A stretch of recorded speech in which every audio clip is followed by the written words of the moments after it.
What it do, YouTube? It's your boy Tony Poe, the boy Zombie Slayer, and you know I love reacting to all things science, tech, and conspiracy, especially if they are all rolled up into one. But we've got Eric Weinstein on the Joe Rogan Experience talking about how can aliens time travel. If Let's I dig wanted to in. go a very long distance, the first thing I'd do is grow the ruler to shrink the distance, then go the distance under that ruler, and then I'd shrink the ruler back. So when we Yeah, talk makes about sense. things like, oh, these things are behaving like nothing I've ever seen, well, there are a couple things that I'm worried about if these things are real. One is, does somebody else know how to grow rulers and shrink rulers and grow watches and shrink watches, speed them up, slow them down, in order to get in control of the thing that we thought was space time? The next issue is, are there multiple temporal dimensions?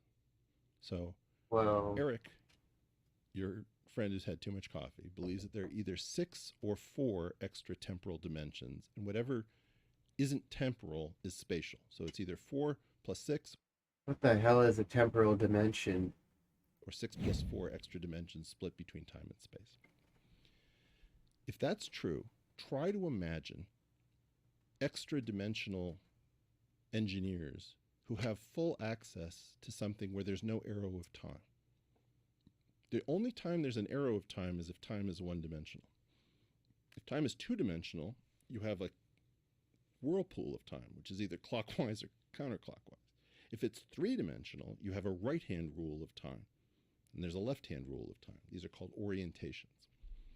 My belief is that we may be looking at something that has access to either 4 or 6 additional dimensions. And again, I'm reading this off of Damn. a page of equations and notes. And so you know what they mean in physical reality. In other words, if this thing on the page is true, holy shit.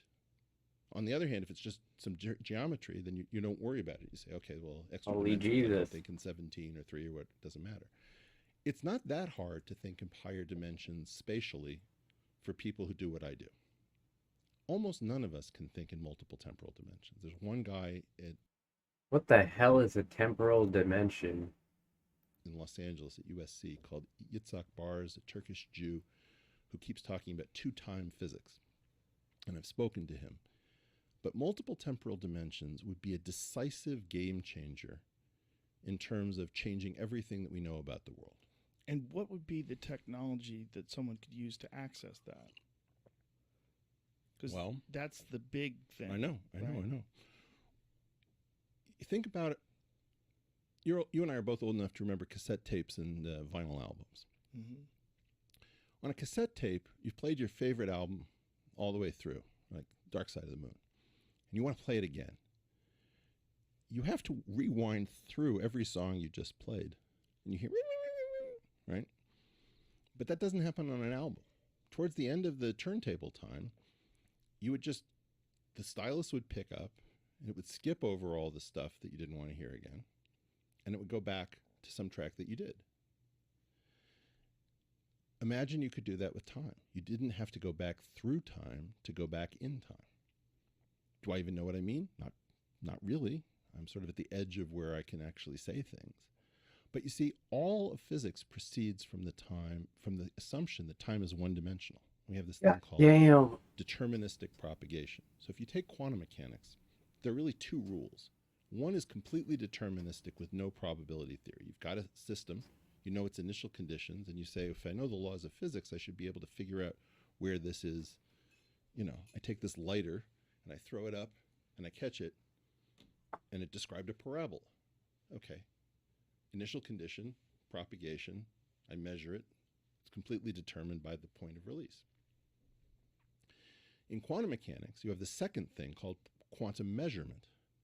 And that is this weird probabilistic thing that nobody understands. Everybody says, if you think you understand the quantum, you don't understand it. It's mind-blowing, blah, blah, blah. But the first part of it is where we're trying to fit gravity and when we quantize it. I don't think gravity goes in that slot. I think that what you do is you don't quantize gravity, you harmonize gravity. Gravity is the observer.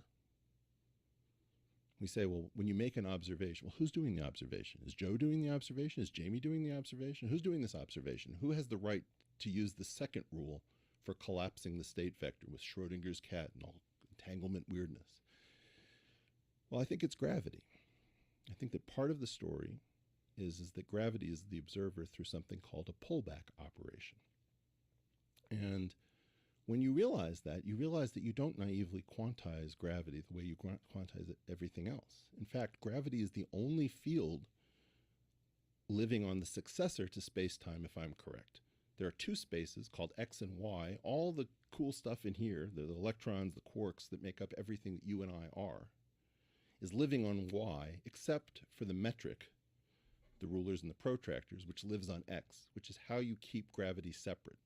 And the unification is the unification of these two things in a structure called a bundle. Now, people will go over this, and I'm sure professors will say, well, this is what Eric was saying. Well, he's full of shit. No, he's actually making a point.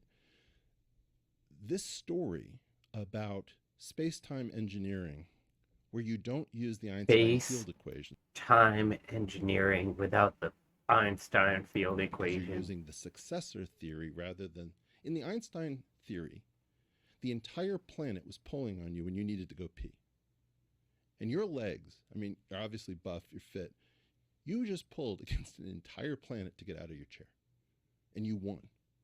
That's how weak gravity is. That's how space and time is barely bent by all of Earth. Now, you're going to tell me about an Alcubierre warp drive where, okay, no, here's what's going on. The ship is inside of this little bubble of warping. No, it isn't.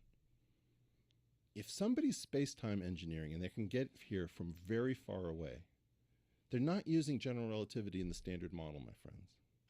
They're using a successor theory, and we have become pussies. We are not going to look at successor theories because we've all learned the lesson that everybody who tries to bet against the standard model loses. Everybody who bets against general relativity loses. Well, hell. That was some crazy shit. Einstein field equations, general relativity, space-time, time travel, temporal dimensions. God, that's some shit. I am your boy Tony Vogue, the E-Boy Zombie Slayer. Please, drop me a subscribe, drop me a comment, drop me a like.